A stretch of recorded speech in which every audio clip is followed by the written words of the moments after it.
Thank you very much. Now I would like to also to introduce to you a case where the production increased very well, but still the malnutrition is still a problem. So I would like to invite Mansarom to address the people. Okay, thank you, Professor Botongson, and good afternoon. Well, as Dr. Mr. Chair has mentioned, that Cambodia may be going to be the next rice exporter in the region. I have something to share with you also about this agriculture, nutrition, and health.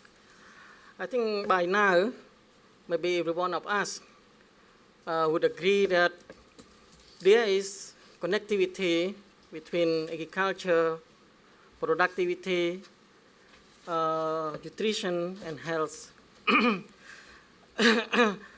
Well, with the increasing in agricultural production, the expectation is that there will have a kind of positive impact to poverty incident and also to the what we call nutrition or malnutrition in the country.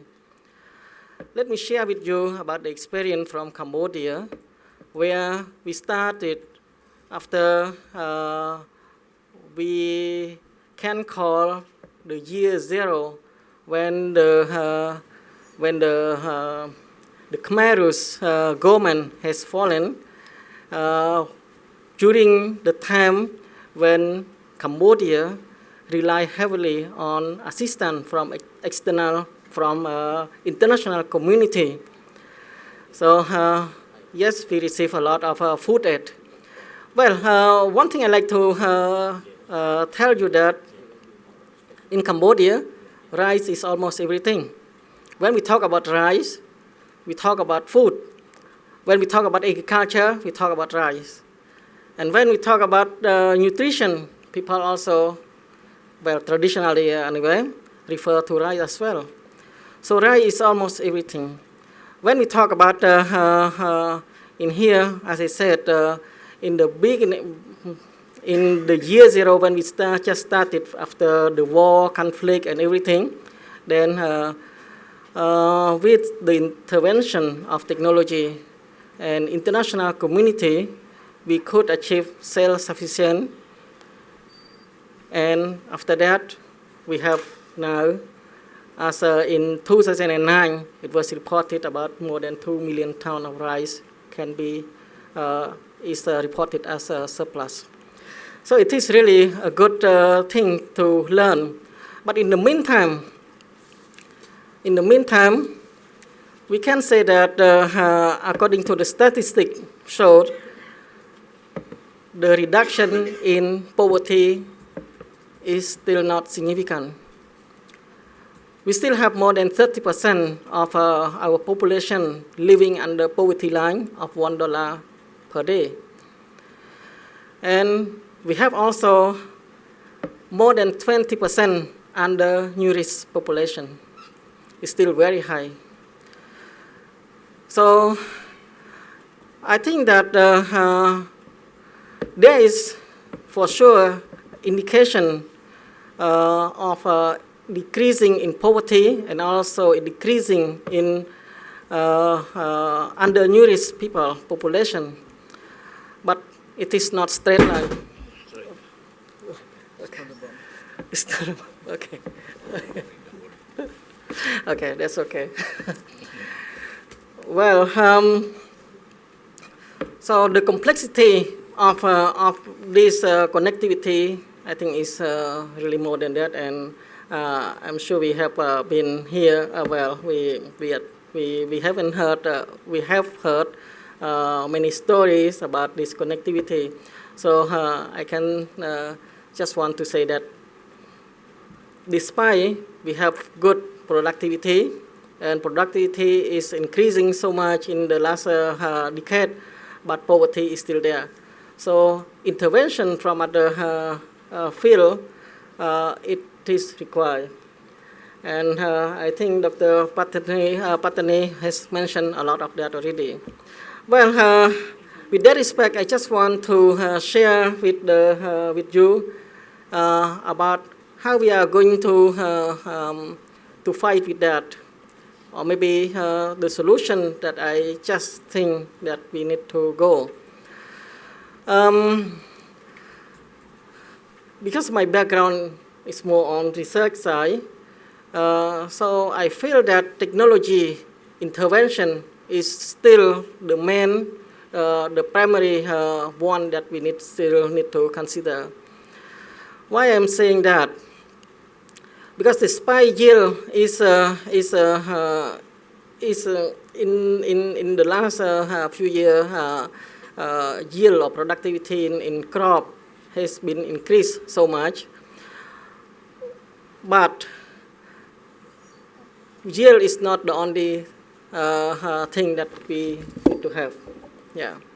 So incorporation of other thing, criteria, maybe nutritional value, and maybe health issue should be considered as well in the development of maybe varieties that we like to develop, and we like to what you call give to the farmers. So that one thing, I still think that we really need to work or need to focus on that, because when we talk about the demand of increasing in the demand of food, and also because of the climate change, variety is still a very important factor that we need to consider. But as I mentioned, it's not only yield per se. We should also include nutritional and also health criteria in that as well. My second point, I feel that when we talk about nutrition, we talk about diverse food. So in agriculture also, we should talk about diversification, because we all believe that, I can see that in Cambodia, rice, maybe traditionally thinking rice is everything, is food. But even rice productivity is high, but malnutrition is still there. So diversification should be strongly considered. We like diverse food, so we should also look about diversification, different crop, and not only crop. We should talk about integrated agricultural production as well. So fish, animal husbandry, cereal crop, and horticulture should be there as well. Well, I think my third point for that is when we talk about post-harvest product processing. This is also another important issue, because when we talk about crop, it's really a kind of seasonal thing. So sometimes we have what you call, we have big flood of agricultural produce in the market, but sometimes we don't have. So the price is really dictated by that as well.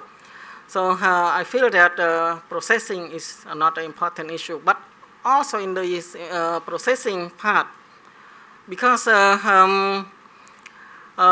through processing, maybe we can also alter some nutritional value of the product that we have, and maybe we can also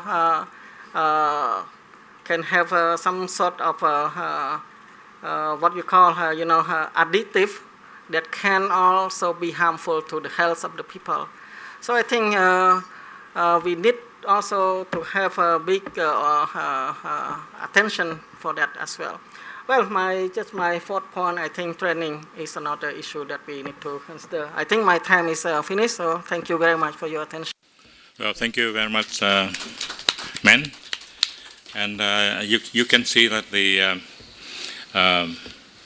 farmers, when they only eat rice, that they will always suffer these imbalance of the nutrients in their own diet. But there are other problems with our farmers. And now I would like to also to request Agustin to say about these the problems in Indonesia that the farmers are facing regarding to this aspect. Thank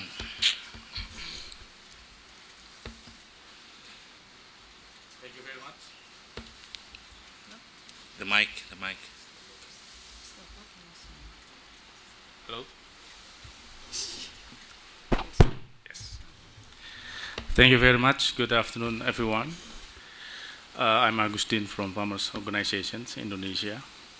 Let me inform you about the dilemma of farmers to secure the food nutrition, while the farmers also have to supply or have to send the produce to the market.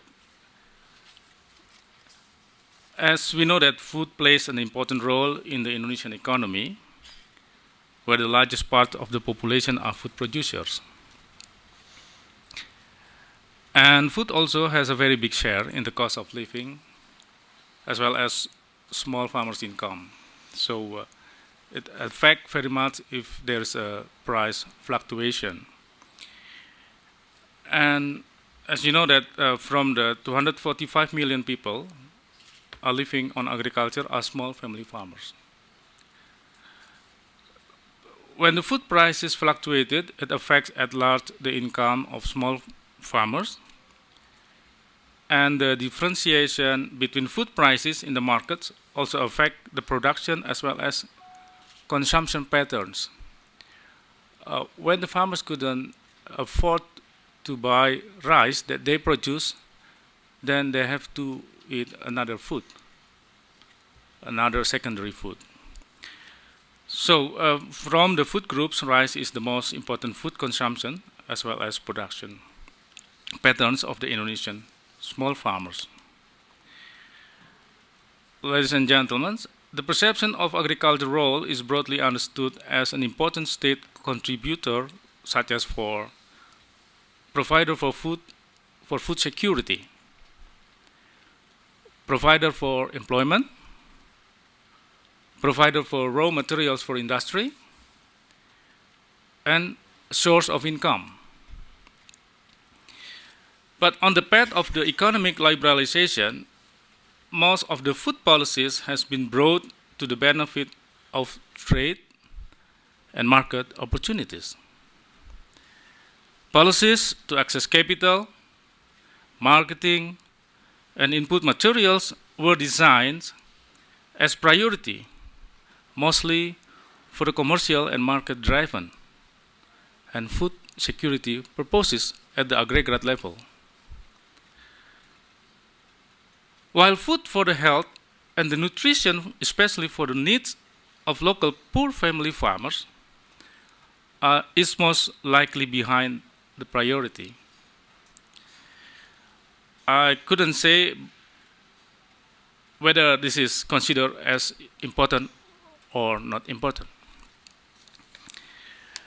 In the sense of commercial agriculture, farmers in everyday life are still facing problems in assessing high-quality seeds, fertilizers, water, rural infrastructure, and machineries to process and road to transport the yield into the marketplace, and also the quality requirement from the trade to meet their demand.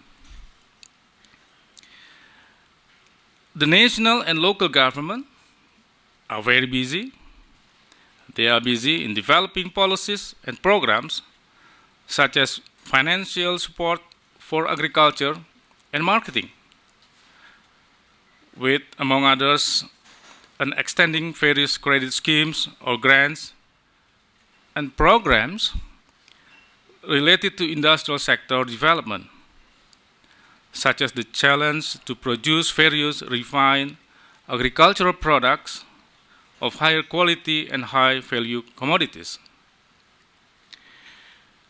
Incentive policies to develop the industrial sector have been designed, as well as the policies to linkage and integration among small farmers as producers, traders, industries, and exporters. And also the designs of supported programs to speed up the improvement of agricultural productivity. Ladies and gentlemen, frankly speaking, the attention to understand or to relate between agriculture and production for the nutrition security for the poor family farmers, some kinds, is still missing. Moreover, lack of farmers' awareness that agriculture could benefit to provide food for their nutrition and health, and the less knowledge about the relation between growing food practices, the yield and its nutrition to health, itself and circumstances of the farmer's life. As the conclusion, the causal factors that bring to these conditions, among others, because of, as I have mentioned before, the market and trade dictation is very dominant. Market and trade dictations to the farmers is very dominant. And poor socio-economic circumstances, poverty, ignorance to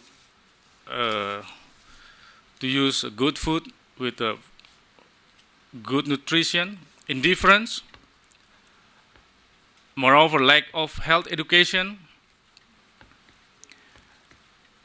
and maybe the same with other countries, the persistence of culture, soil condition and climate patterns, and lack of knowledge of food and its cultivating practices still going on. So this problem should be seen as a local approaches. How the actual ability of rural communities in meeting the needs of food for their nutrition and health. We have to see on that kind of approach. And how a flexible approaches to every specific region is implemented.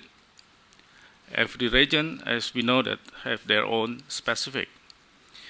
And how participatory effective food planning and implementation in local level integrate between farmers and governments and maybe industries.